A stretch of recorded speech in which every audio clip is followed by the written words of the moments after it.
de volgende tuin van Claude Monet, 1872.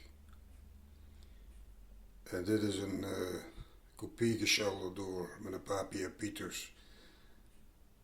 Weer 92 was het atelier van het bejaardenhuis de Lenkulhof in Maastricht. En hij was er zelf ontzettend trots op. Alhoewel af en toe klaagde dat de verf snel droogde, de acryl, en dat het geen olieverf was.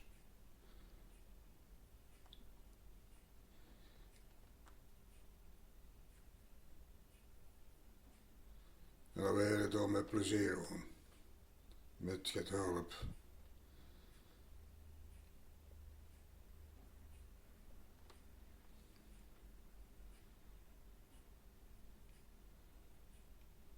Dit is een schilderij van Pierre Pieters, 1920-2013.